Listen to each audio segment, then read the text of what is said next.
نحمده ونصلي على رسوله الكريم اما بعد فاعوذ بالله من الشيطان الرجيم بسم الله الرحمن الرحيم ربي اشرح لي صدري ويسر لي امري واحلل عقدة من لساني يفقهوا قولي اللهم فقهنا في الدين اللهم انا نسألك علما نافعا وعملا متقبلا ورزقا طيبا۔ نفلی روزوں کی فضیلت۔ حضرت ابو سعید رضی اللہ عنہ کہتے ہیں، میں نے آپ صلی اللہ علیہ وسلم کو فرماتے ہوئے سنا، جس نے اللہ کی راہ میں ایک دن کا روزہ رکھا، اللہ تعالیٰ اسے 70 سال کی مسافت کے برابر جہنم کی آگ سے دور کر دیں گے۔ اسے بخاری اور مسلم نے روایت کیا۔ ہر سال کے شوال کے 6 روزے رکھنے کا ثواب عمر بھر کے روزے رکھنے کے برابر ہے۔ حضرت ابو ایوب انصاری رضی اللہ عنہ سے روایت ہے کہ آپ صلی اللہ علیہ وسلم نے فرمایا، جو شخص رمضان کے روزے رکھ کر ہر سال شوال میں 6 روزے رکھے، اسے عمر بھر کے روزوں کا ثواب ملتا ہے۔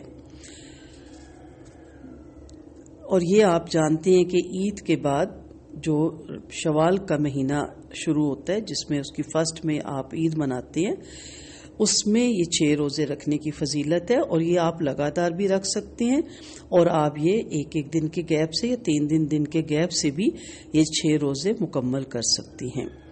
تو اس کا بہت زیادہ ثواب ہے، اور آپ دیکھیں کہ کہا گیا ہے کہ اس کا جو ثواب ہے وہ عمر بھر کے روزوں کے ثواب کے برابر ملتا ہے۔ اللہ ہمیں رکھنے کی توفیق دے۔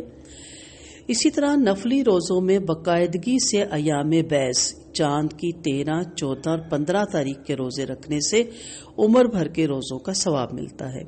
حضرت ابو قتادہ رضی اللہ عنہ کہتے ہیں کہ آپ صلی اللہ علیہ وسلم نے فرمایا، ایک رمضان سے دوسرے رمضان کے درمیانی عرصے میں ہر ماہ 3 دن ایام بیض کے روزے رکھنا عمر بھر روزے رکھنے کے برابر ہے۔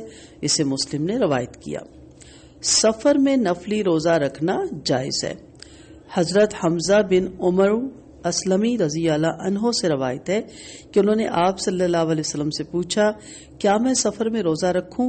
آپ صلی اللہ علیہ وسلم نے ارشاد فرمایا، اگر چاہو تو رکھو، چاہو تو نہ رکھو، یعنی دونوں کی ہمیں یہاں چوائس ملتی ہے، اور جنہیں کوئی سفر میں روزہ پریشانی نہیں دیتا تو وہ ضرور رکھیں، اور اگر وہ دیکھتے ہیں کہ ہمارے لیے تکلیف کا باعث ہے تو نفلی روزہ ہے تو وہ چھوڑ سکتے ہیں۔ جہاد یا حج کے سفر میں روزہ رکھنے والے کو اللہ تعالیٰ 70 سال کی مسافت کے برابر جہنم سے دور کر دیتے ہیں۔ یعنی آپ حج پہ جا رہے ہیں تو آپ روزے رکھیں، اور وہاں آپ جانتے ہیں کہ کن دنوں میں روزے نہیں رکھنے، وہ ایک الگ ہو جاتا ہے لیکچر، لیکن اتنا یاد رکھیں کہ وہاں بھی آپ روزے رکھیں حج میں، تو اس کا 70 سال کی مسافت کے برابر جہنم سے دوری کا خوشخبری سنائی گئی ہے۔ سوموار، اور اس کے بارے میں حدیث پہلے میں کوٹ کر چکی ہوں، سوموار اور جمعرات کا روزہ رکھنا آپ صلی اللہ علیہ وسلم کو بہت پسند تھا۔ حضرت ابو ہریرہ رضی اللہ عنہ کہتے ہیں کہ آپ صلی اللہ علیہ وسلم نے فرمایا، سوموار اور جمعرات کو لوگوں کے اعمال اللہ کے حضور پیش کیے جاتے ہیں، میں چاہتا ہوں کہ جب میرے اعمال اللہ کے ہاں پیش کیے جائیں تو میں اس وقت روزے سے ہوں۔ اسے ترمذی نے روایت کیا۔ پھر یوم عرفہ یعنی 9 ذی الحج کا ایک روزہ، ایک گزشتہ سال اور ایک آئندہ یعنی 2 سال کے آنے والے آئندہ جو سال ہے یعنی 2 سال کے صغیرہ گناہوں کا کفارہ ہے، جبکہ یوم عاشورہ 10 محرم کا روزہ گزشتہ 1 سال کے صغیرہ گناہوں کا کفارہ ہے۔ اب یہ ایک مختصر سا عمل ہے، کوئی اتنا مشکل عمل نہیں، کیونکہ رمضان کے آپ دیکھیں ماشاءاللہ 30 روزے ہم لگاتار رکھ لیتے ہیں، لیکن ان کے علاوہ جب یہ روزے آتے ہیں تو ہمیں شیطان بھٹکانے کی کوشش کرتا ہے۔ اگر آپ یہ عادت بنا لیں تو اس کا کتنا اجر و ثواب ہے، اور وہاں پہ یہی روزے جو ہم نفلی روزے رکھتے ہیں ہماری بہت سی چیزوں کی کفایت کریں گے۔ حضرت ابو قتادہ رضی اللہ عنہ کہتے ہیں کہ آپ صلی اللہ علیہ وسلم نے فرمایا، میں اللہ تعالیٰ سے امید رکھتا ہوں کہ یوم عرفہ کے روزے کے بدلے میں اللہ تعالیٰ ایک گزشتہ اور ایک آئندہ سال کے گناہ معاف فرمائیں گے، اور یوم عاشورہ کے روزے کے بدلے میں گزشتہ 1 سال کے گناہ معاف فرمائیں گے۔ اسے مسلم نے روایت کیا۔ صرف 10 محرم کا روزہ رکھنا مکروہ ہے۔ آپ صلی اللہ علیہ وسلم شعبان کے مہینے میں باقی سب مہینوں سے زیادہ روزے رکھتے تھے۔ حضرت عائشہ رضی اللہ عنہا کہتی ہیں کہ میں نے آپ صلی اللہ علیہ وسلم کو رمضان کے علاوہ کسی مہینے کے پورے روزے رکھتے نہیں دیکھا، نہ ہی شعبان کے علاوہ کسی دوسرے مہینے میں کثرت سے روزے رکھتے دیکھا ہے۔ اسے بخاری اور مسلم نے روایت کیا ہے۔ اور اس میں یاد رکھیے گا کہ 15 شعبان کو خاص طور پر روزہ رکھنے کی تمام احادیث غیر معتبر ہیں۔ زیادہ سے زیادہ جو چیز صحیح حدیث سے ثابت ہے وہ یہ ہے کہ اس مہینے میں آپ صلی اللہ علیہ وسلم کثرت سے روزے رکھتے تھے۔ علماء کے نزدیک ان کا موقف ہے کہ آپ 15 تاریخ تک روزے رکھنے کے بعد ان روزوں کو روک دیں تاکہ فرض روزوں کے لیے آپ اپنے آپ کو تیار کر سکیں۔ ہاں، کوئی ایمان میں پختہ ہے اور جو صحت میں بہترین ہے اور وہ سمجھتا ہے کہ وہ لگاتار رکھ سکتا ہے تو وہ 20-25 شعبان تک رکھتا رہے پھر۔ لیکن اگر وہ سمجھتا ہے کہ نہیں، مجھے اب فرض روزوں کے لیے اپنے آپ کو، اپنی قوت کو زیادہ بڑھانا ہے، تو پھر وہ 15 شعبان تک رکھے اور اس کے بعد چھوڑ دے۔ خالی شعبان کا روزہ رکھنا اور شب برات کے ساتھ اس کو ملانا، یہ ساری غیر مسنون باتیں ہیں، سنت سے ان کا کوئی تعلق نہیں۔ نفلی روزہ رکھنے میں ایک دن چھوڑ کر دوسرے دن روزہ رکھنے کا طریقہ سب سے افضل ہے۔ حضرت عبداللہ بن عمر رضی اللہ عنہ سے روایت ہے کہ آپ صلی اللہ علیہ وسلم نے فرمایا، ہر ماہ 3 دن کے روزے رکھو۔ میں نے عرض کیا، مجھ میں اس سے زیادہ طاقت ہے؟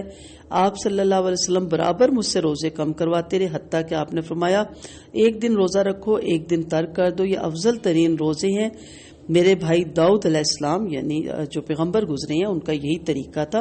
اسے بخاری اور مسلم نے روایت کیا۔ تو یہ بھی ایک چوائس ملتی ہے کہ اگر کوئی اس طرح بھی رکھنا چاہے تو وہ ضرور رکھ سکتا ہے، اور کوئی روزے رکھ رہا ہو تو اسے روکے مت، اسے رکھنے دیں، اس کا بہت ثواب ہے۔ اور بہت زیادہ اس پہ میں نہیں ابھی جا رہی، صرف آپ کو نفلی روزوں کے بارے میں بتا رہی ہوں، گاہ بگاہ اس پہ بات ہوتی رہتی ہے۔ تو یہ بہت سی چیزوں کو کنٹرول کرنے کا بھی یہ نام ہے۔ محرم کے مہینے میں روزے رکھنے کی فضیلت۔ حضرت ابو ہریرہ رضی اللہ عنہ کہتے ہیں کہ آپ صلی اللہ علیہ وسلم نے فرمایا، رمضان کے بعد سب سے افضل روزے محرم کے روزے ہیں جو اللہ کا مہینہ ہے، اور فرض نماز کے بعد سب سے افضل نماز تہجد کی نماز ہے۔ اسے مسلم نے روایت کیا۔ اللہ تعالی ہمیں توفیق دے، اللہ تعالی ہماری اس کام میں مدد کرے کہ ہم بھی یہ دونوں افضل کام کر سکیں، آمین۔ سوموار کے روزے کی فضیلت۔ حضرت ابو قتادہ رضی اللہ عنہ کہتے ہیں کہ آپ صلی اللہ علیہ وسلم سے سوموار کے روزے کے بارے میں سوال کیا گیا تو آپ نے فرمایا، اس دن میں پیدا کیا گیا اور اسی دن مجھ پر قرآن نازل ہونا شروع ہوا۔ اسے مسلم نے روایت کیا۔ ذی الحج کے پہلے 9 روزے رکھنا مستحب ہے، پسندیدہ ہے۔ ہر ماہ کوئی سے 3 روزے رکھنا مستحب ہے۔ ہر ماہ کے پہلے سوموار اور پہلی دونوں جمعرات کے روزے رکھنا بھی آپ صلی اللہ علیہ وسلم کا معمول مبارک تھا۔ نبی اکرم صلی اللہ علیہ وسلم کی کسی زوجہ محترمہ سے روایت ہے کہ رسول اللہ صلی اللہ علیہ وسلم ذی الحج کے پہلے 9 روزے اور یوم عاشوراء کا روزہ رکھا کرتے تھے، نیز ہر ماہ میں 3 روزے رکھا کرتے تھے، ایک روز ہر ماہ کے پہلے سوموار کو، اور ہر ماہ کی پہلی 2 جمعراتوں کو ایک روزہ رکھتے تھے۔ اسے نسائی نے روایت کیا ہے۔ نفلی روزے کی نیت دن میں زوال سے پہلے کسی وقت بھی کی جا سکتی ہے، بشرطیہ کچھ کھایا پیا نہ ہو۔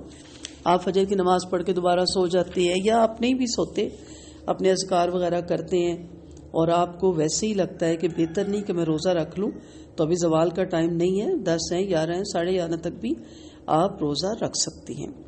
نفلی روزے کی قضا واجب نہیں۔ اگر آپ کا روزہ کسی شرعی عذر کی بنا پہ ٹوٹتا ہے تو آپ اس پہ قضا واجب نہیں۔ نفلی عبادت میں اعتدال اور میانہ روی افضل ہے۔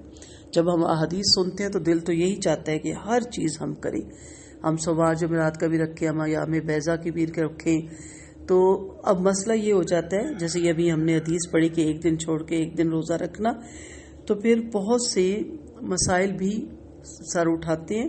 خواتین کے لیے تو بہت زیادہ مسئلے ہو جاتے ہیں، گھر کو بھی دیکھنا ہے، بچوں کو بھی، مردوں کے لیے بھی بہت سے پرابلم آ جاتے ہیں۔ تو اعتدال رکھیں، بیماری نہ لگا لیں، صحت خراب نہ کر لیں، لاغر نہ ہو جائیں، میانہ روی رکھیں۔ جو آپ کو اپنے بہتر لگتا ہے، جو آپ کو اپنی استطاعت کے مطابق، اپنے گھر کے حالات کے مطابق بہتر لگتا ہے، جو طریقہ وہ کریں۔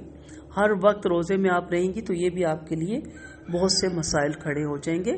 ہاں، وہ خواتین جو اب گھر کی ذمہ داری سے فارغ ہے، ایک عمر آتی ہے جب وہ گھر سنبھال لیتی ہیں، اگر ان کی صحت اجازت دیتی ہے تو وہ ان ساری چیزوں کو فالو ضرور کریں۔ سیام 40 مسلسل 40 روزوں کا چلہ سنت رسول صلی اللہ علیہ وسلم سے ثابت نہیں ہے، یعنی ایسا کوئی کام نہ کریں جو حدیث اور سنت سے ثابت نہ ہو۔